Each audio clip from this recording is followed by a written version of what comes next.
ইয়াউমাল কিয়ামাতি খুলুকুন হাসানা। রাসূল সাল্লাল্লাহু আলাইহি ওয়াসাল্লাম বলেন, কাল কিয়ামতের ময়দানে মুমিন বান্দাদের যখন নেক আমলনামা তাদের মিজানের পাল্লার ভিতরে যখন তাদের আমলনামা ওজন করা হবে, ওই সময় ওই নেক আমল বেশি ওজন হবে, ওই নেক আমলের বেশি মূল্যবান হবে যার চরিত্রটা সুন্দর। সুন্দর আখলাকের, যে সুন্দর আখলাকিত হলো, যার চরিত্রটা সুন্দর হবে তার আমলনামা বেশি ভারী হয়ে যাবে। রাসূল সাল্লাল্লাহু আলাইহি সাল্লাম আরো বলেন, ইন্না মিন আহাব্বিকুম ইলাইয়া আহসানাকুম আখলাকা। রাসূল সাল্লাল্লাহু আলাইহি ওয়াসাল্লাম হাদিসের ভিতরে বলেন, যে দুনিয়ার উম্মতেরা, আমার প্রিয় উম্মতেরা, তোমরা জেনে রাখো, যদি কেউ আমার কাছে যদি প্রিয় হতে চাও, তোমাদের মধ্যে ওই ব্যক্তি আমি রাসূলের কাছে সবচাইতে বেশি প্রিয় যার আখলাকটা সুন্দর, যার স্বভাব চরিত্রটা সুন্দর, ওই উম্মত আমি রাসূলের কাছে সবচাইতে বেশি প্রিয়। এই জন্য আমাদের চরিত্রকে যদি আমরা সুন্দর করি, আমাদের এই চরিত্র সুন্দর করে আল্লাহ তাআলার কাছে দামি হতে পারবো। আমাদের আখলাককে সুন্দর করে রাসূলের প্রিয় উম্মত হতে পারবো। আমাদের চরিত্র সুন্দর করে কাল কিয়ামতের ময়দানে আমরা জান্নাতীদের অন্তর্ভুক্ত হতে পারবো। রাসূল সাল্লাল্লাহু আলাইহি সাল্লাম আরেক হাদিসের ভিতরে এসেছেন, নবী করিম সাল্লাল্লাহু আলাইহি ওয়াসাল্লাম উহুদের ময়দানে, উহুদের যুদ্ধের ভিতরে যখন তিনি সেনাপতির দায়িত্ব পালন করেছিলেন, উহুদের ময়দানে কাফেরের আঘাতে রাসূল সাল্লাল্লাহু আলাইহি ওয়াসাল্লামের দাঁত মোবারক যখন শহীদ হয়ে গিয়েছেন, রাসূল সাল্লাল্লাহু আলাইহি ওয়াসাল্লামের চেহারা মোবারক যখন ক্ষতবিক্ষত হয়ে গিয়েছে, রাসূল সাল্লাল্লাহু আলাইহি ওয়াসাল্লাম তার চেহারা, রক্তাক্ত চেহারা যখন সাহাবায়ে কেরাম দেখলেন, তাদের মন মানে না। সাহাবায়ে কেরামরা বলল, ইয়া রাসূলুল্লাহ, আপনার এই অবস্থা আমরা সহ্য করতে পারি না।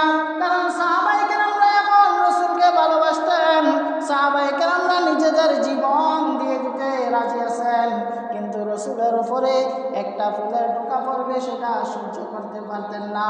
আর সেই জায়গার ভিতর রাসূল সাল্লাল্লাহু আলাইহি সাল্লামের দান মুবারক শহীদ হয়ে গিয়েছে, সারাটা দেহ ক্ষত বিক্ষত হয়ে গেছে, রক্তে রঞ্জিত হয়ে গেছে। সাহাবায়ে কেরামরা কেমন করে সহ্য করবে? রাসূলের কাছে গিয়ে বলেন, ইয়া রাসূলুল্লাহ, ইয়া হাবিবাল্লাহ, আল্লাহর কাছে দোয়া করেন আল্লাহ তাআলা যাতে ওই সমস্ত কাফের সম্প্রদায় তাদেরকে যাতে ধ্বংস করে দেয়।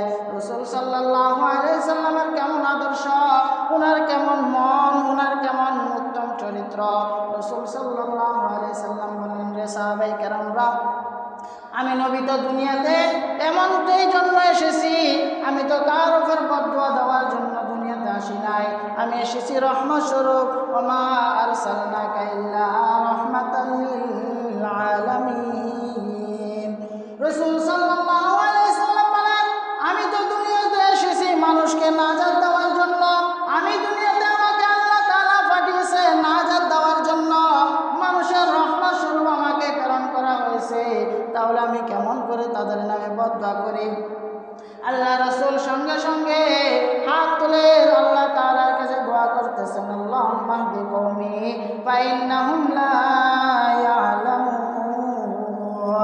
আল্লাহ তাআলার কাছে দোয়া করতেছেন, ও আল্লাহ, তারা আমাকে চিনে নাই, ওই কাফেররা আমাকে চিনে নাই, যদি চিনতো তাহলে তারা আমার উপরে অত্যাচার করতো না।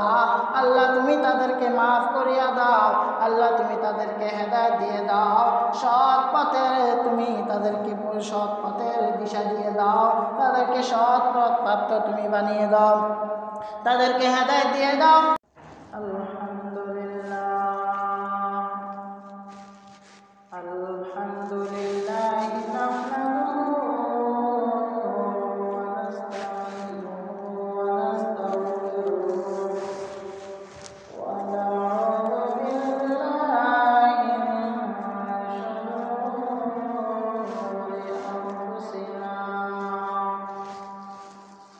من يهده الله فلا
حسنة لمن كان يرجو الله واليوم الآخر وذكر الله كثيرا. وقال رسول الله صلى الله عليه وسلم إن من أحبكم إلي أحسنكم أخلاقا أو كما قال عليه الصلاة والسلام. صدق الله العظيم وصدق رسوله النبي الأمي الكريم ونحن على ذلك من الشاهدين والشاكرين والذاكرين والحمد لله رب العالمين. سبحانك لا علم لنا إلا ما علمتنا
সর্বপ্রথম মহান আল্লাহ পাক রব্বুল আলামিনের দরবারে শুকরিয়া আদায় করি, যিনি আমাদেরকে দুনিয়াবী সমস্ত কাজকর্ম থেকে বিরত রাখিয়া আল্লাহর হুকুম জুমার নামাজ আদায়ের উদ্দেশ্যে আমাদেরকে মসজিদে আসার তৌফিক দান করেছেন। এই জন্য সকলে শুকরিয়া আদায় করে আলহামদুলিল্লাহ।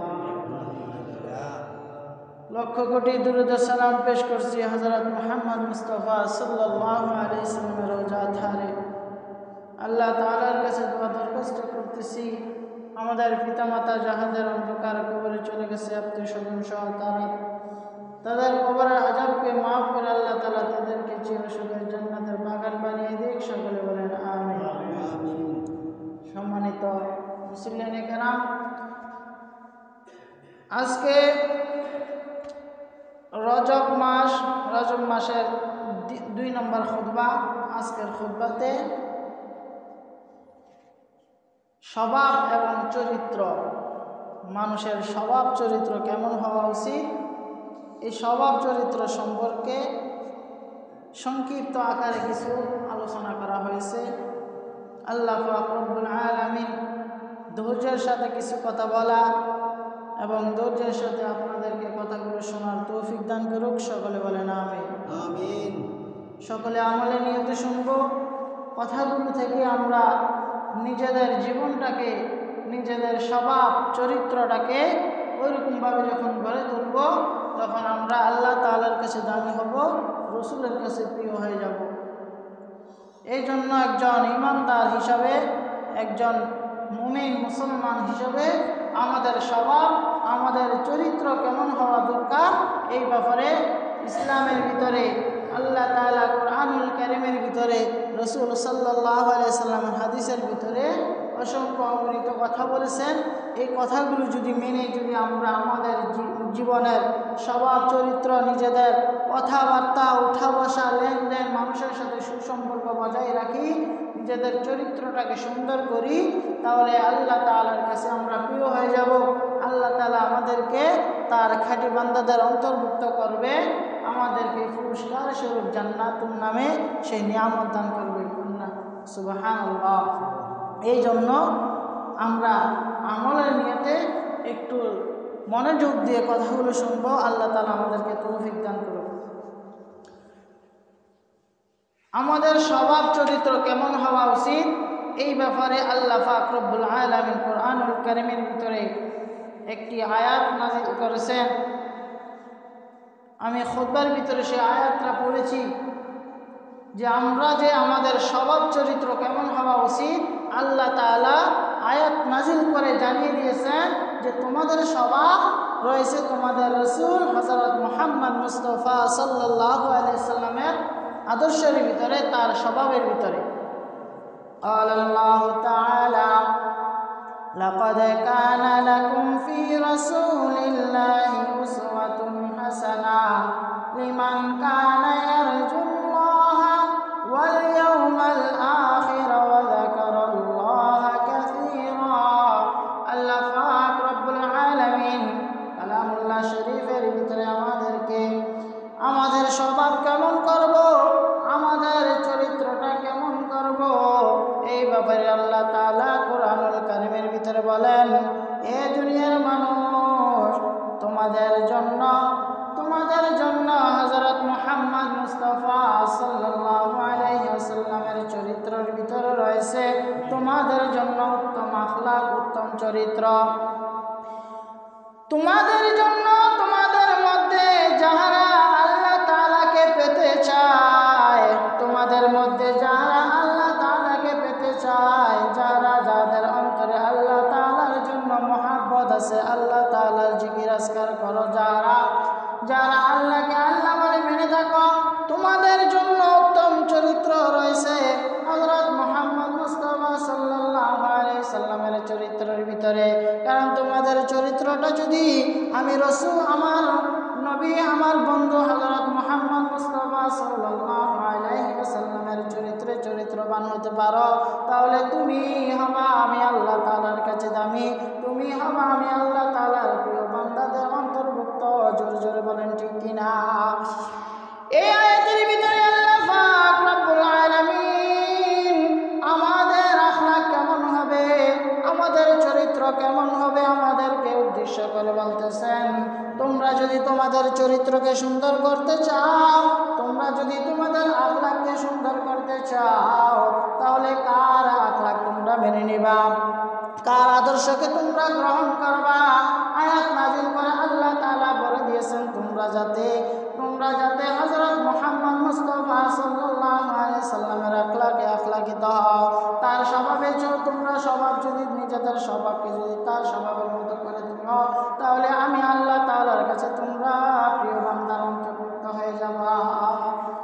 তাহলে আমাদের স্বভাব রসুলের স্বভাবের সাথে মিল হতে হবে। তার চরিত্রটা যেমন ছিল, আমরা যদি আমাদের চরিত্রটাকে যদি ওইরকম করতে পারি, তাহলে আমরা আল্লাহ তাআলার কাছে দামি হব, রসুলের কাছে প্রিয় উম্মত হিসাবে আমরা গণ্য হব।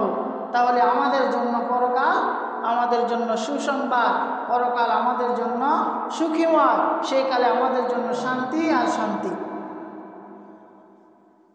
قال رسول الله صلى الله عليه وسلم, রাসূল সাল্লাল্লাহু আলাইহি সাল্লাম হাদিসের ভিতরে বলেন, ইন্না আসফালা শাইইন ইউদাউ ফি মিজানিল মুমিনিন ইয়াওমাল কিয়ামাতি খুলুকুন হাসানা।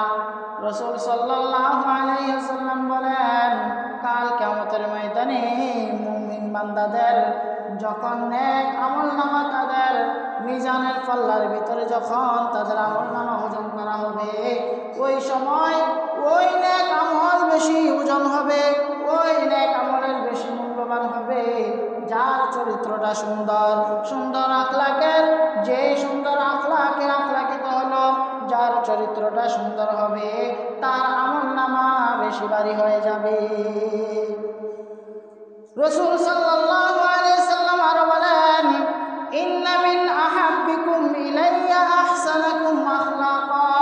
রাসূল সাল্লাল্লাহু আলাইহি ওয়াসাল্লাম হাদিসের ভিতরে বলেন, যে দুনিয়ার উম্মতেরা, আমার প্রিয় উম্মতেরা, তোমরা জেনে রাখো, যদি কেউ আমার কাছে যদি প্রিয় হতে চাও, তোমাদের মধ্যে ওই ব্যক্তি আমি রাসূলের কাছে সবচাইতে বেশি প্রিয়, যার আখলাকটা সুন্দর, যার আখলাকটা, যার স্বভাব চরিত্রটা সুন্দর, ওই উম্মত আমি রাসূলের কাছে সবচাইতে বেশি প্রিয়। এই জন্য আমাদের চরিত্রকে যদি আমরা সুন্দর করি, আমাদের এই চরিত্র সুন্দর করে আল্লাহ তাআলার কাছে দামি হতে পারবো, আমাদের আখলাককে সুন্দর করে রাসূলের প্রিয় উম্মত হতে পারবো, আমাদের চরিত্র সুন্দর করে কাল কিয়ামতের ময়দানে আমরা জান্নাতীদের অন্তর্ভুক্ত হতে পারবো। রাসূল সাল্লাল্লাহু আলাইহি সাল্লাম উহুদের ময়দানে, উহুদের যুদ্ধের ভিতরে যখন তিনি সেনাপতির দায়িত্ব পালন করেছিলেন, উহুদের ময়দানে কাফেরের আঘাতে রাসূল সাল্লাল্লাহু আলাইহি সাল্লামের দাঁত মুবারক যখন শহীদ হয়ে গিয়েছেন, রাসূল সাল্লাল্লাহু আলাইহি সাল্লামের চেহারা মুবারক যখন ক্ষতবিক্ষত হয়ে গিয়েছে, রাসূল সাল্লাল্লাহু আলাইহি সাল্লাম তার চেহারা, রক্তাক্ত চেহারা যখন সাহাবায়ে কেরাম দেখলেন, তাদের মন মানে না। সাহাবায়ে কেরামরা বলল, ইয়া রাসূলুল্লাহ, আপনার এই অবস্থা আমরা সহ্য করতে পারি না। কারণ সাহাবায়ে কেরামরা এমন রাসূলকে ভালোবাসতেন, সাহাবায়ে কেরামরা নিজেদের জীবন দিয়ে দিতে রাজি আছেন, কিন্তু রাসূলের উপরে একটা ফুলের টোকা পড়বে সেটা সহ্য করতে পারতেন না। আর সেই জায়গার ভিতর রাসূল সাল্লাল্লাহু আলাইহি সাল্লামের দান মুবারক শহীদ হয়ে গিয়েছে, সারাটা দেহ ক্ষত বিক্ষত হয়ে গেছে, রক্তে রঞ্জিত হয়ে গেছে। সাহাবায়ে কেরামরা কেমন করে সহ্য করবে? রাসূলের কাছে গিয়ে বলেন, ইয়া রাসূলুল্লাহ, ইয়া হাবিবাল্লাহ, আল্লাহর কাছে দোয়া করেন আল্লাহ তাআলা যাতে ওই সমস্ত কাফের সম্প্রদায় তাদেরকে যাতে ধ্বংস করে দেয়। রাসূল সাল্লাল্লাহু আলাইহি সাল্লামের কেমন আদর্শ, ওনার কেমন মন, ওনার কেমন উত্তম চরিত্র। রাসূল সাল্লাল্লাহু আলাইহি সাল্লাম বললেন, রে সাহাবায়ে কেরামরা, আমি নবী তো দুনিয়াতে এমনটাই জন্য এসেছি, আমি তো কার উপর বদদুয়া দেওয়ার জন্য দুনিয়াতে আসি নাই, আমি এসেছি রহমত স্বরূপ। ওমা আরসালনাকা ইল্লা রাহমাতাল লিল আলামিন। রাসূল সাল্লাল্লাহু আলাইহি সাল্লাম বলেন, আমি তো দুনিয়াতে এসেছি মানুষকে নাজাত দেওয়ার জন্য, আমি দুনিয়াতে আমাকে আল্লাহ তাআলা পাঠিয়েছে নাজাত দেওয়ার জন্য, মানুষের রহমত স্বরূপ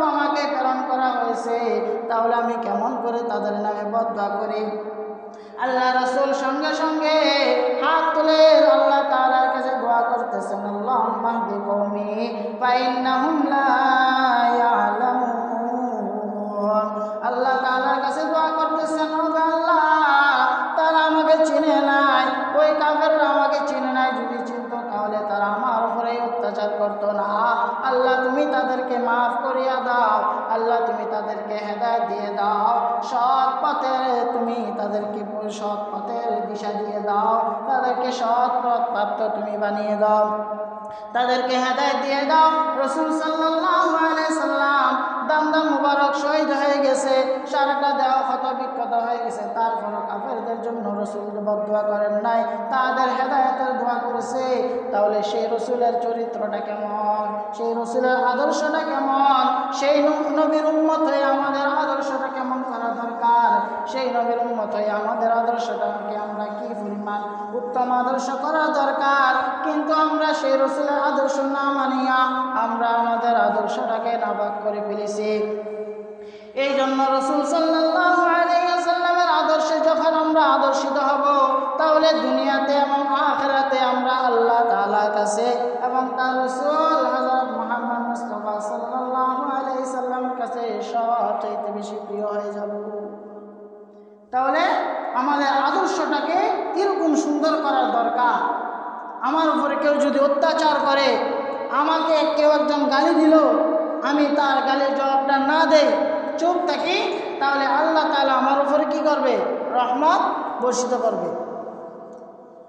রাসূল সাল্লাল্লাহু আলাইহি সাল্লাম একদিন বসে আছেন, হযরত আবু বকর সিদ্দিক রাদিয়াল্লাহু তাআলা আনহু রাসূলের পাশে বসে আছেন বা কিংবা দাঁড়িয়ে আছেন। একজন ইহুদি লোক আসিয়া আবু বকর সিদ্দিক রাদিয়াল্লাহু তাআলা আনহুকে গালিগালাজ শুরু করে দিলেন। হঠাৎ করে গালিগালাজ করতেছে, রাসূল সাল্লাল্লাহু আলাইহি সাল্লাম সেখানে উপস্থিত। রাসূল সাল্লাল্লাহু আলাইহি সাল্লাম দেখতেছে আবু বকর সিদ্দিক রাদিয়াল্লাহু তাআলা আনহু ওই ইহুদির গালির কোনো জবাব দিতেছে না। এই অবস্থায় দেখিয়ে রাসূল সাল্লাল্লাহু আলাইহি সাল্লাম আবু বকরের চেহারার দিকে তাকাইয়া মুস্কি মুস্কি হাসতেছেন আর এই দৃশ্যটা দেখতেছেন।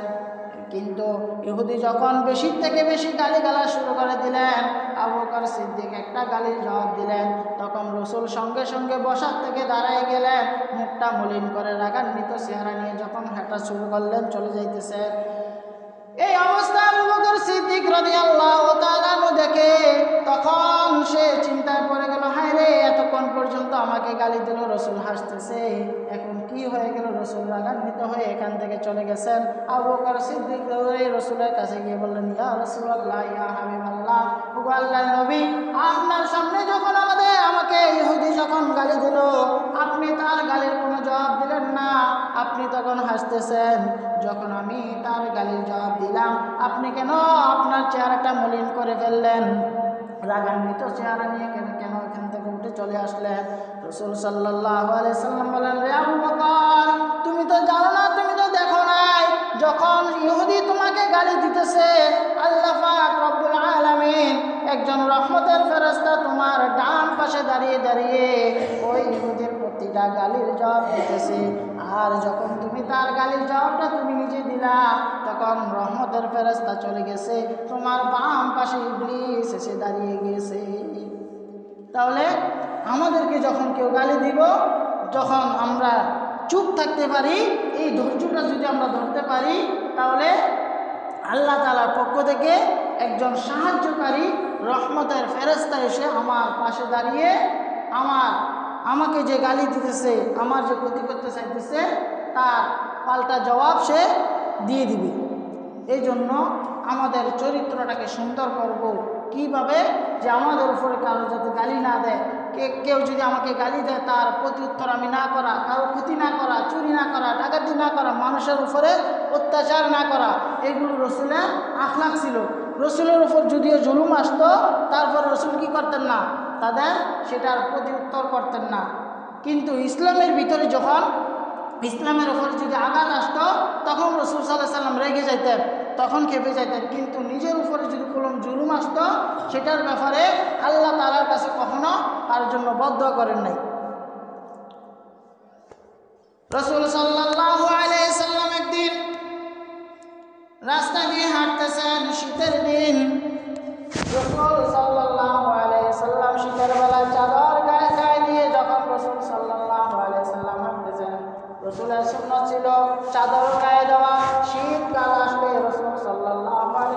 চাদর গায়ে দিতেন।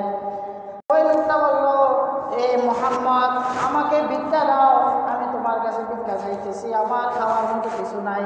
রাসূল সাল্লাল্লাহু আলাইহি সাল্লামকে এমন জোরে টান দিলেন, গাড়ের চামড়া ছিঁড়ে গেল। তারপরে রাসূলের কাছে ভিক্ষা চাইতেছে। সে ছিল একজন ইহুদি। যখন রাসূলের গাড়ের চামড়া ছিঁড়ে গেলেন, রক্ত বের হয়ে গেলেন, রাসূল সাল্লাল্লাহু আলাইহি সাল্লাম তারপরও তার দিকে তাকিয়ে একটা মুচকি হেসে দিয়ে সাহাবায়ে কেরাম একজনকে ডেকে বললেন, রে সাহাবী, যাও তাকে বাইতুল মাল থেকে কিছু সম্পদ তাকে দিয়ে দাও। রাসূলের চরিত্রটা এমন ছিল যে একজন ভিক্ষুক ভিক্ষা করতে গেছে, চাদর ধরে টান দিছে, ঘাড়ে চামড়া ছিঁড়ে গেছে, তারপরে কি করে নাই, প্রত্যুত্তর করে নাই, তার সাথে রাগান্বিত ব্যবহারও করে নাই, বরঞ্চ তার দিকে তাকে একটা মুচকি হেসে দিয়ে এবং আরেকজনকে বললেন, যাও তাকে বাইতুল মাল থেকে কিছু সম্পদ দিয়ে দাও। তাহলে আমরা এই অবস্থা যদি আমাদের সাথে হতো, তাহলে আমরা কি করতাম? তাকে তো ভিক্ষা দেওয়া দূরের কথা, তাকে সেখানে কি করতাম, মারধর শুরু করে দিতাম। কিন্তু রাসূলের আদর্শটা এত সুন্দর ছিল, ওনার আদর্শ দেখে অনেক বেঈমানরা মুসলমান হয়ে গিয়েছে। ওনার আদর্শ দেখে অনেক কাফের ইসলাম ধর্মের ভিতরে দাখিল হয়েছে। একমাত্র ওনার আদর্শটা এত সুন্দর, সে আদর্শ দেখে সে বিশ্বাস করত যে যার আদর্শ এত সুন্দর, সে কোনোদিন কি হতে পারে না, মিথ্যাবাদী হতে পারে না। এই রাসূলের আদর্শ দেখে মানুষ অনেকে মুসলমান হয়েছে। আর আমরা আমাদের আদর্শটা কেমন করছি? আমাদের আদর্শ দেখে তো মুসলমান যারা, তারাও কনফিউজের ভিতরে পড়ে যায়। এই জন্যে আমরা নিজেদের আদর্শকে সুন্দর করব, মুখের জবানের ভাষাটা সুন্দর করব, কারোর সাথে গালিগালাজ করবো না। কেউ যদি আমার কোনো ক্ষতি করে, তাহলে আমি তাকে মাফ করে দিব, আল্লাহ আমাকে মাফ করে দিবে। কোনো বান্দার যখন আরেকজনকে মাফ করে দেয়, তখন আল্লাহ তাআলা তাকেও কি করে দেয়, মাফ করে দেয়। তো যাই হোক, সময় কম, যে কথাগুলো বলেছি আল্লাহ তাআলা সর্বপ্রথম আমাকে এবং সাথে সাথে আপনাদের সবাইকে আমল করার তৌফিক দান করুন। সকলে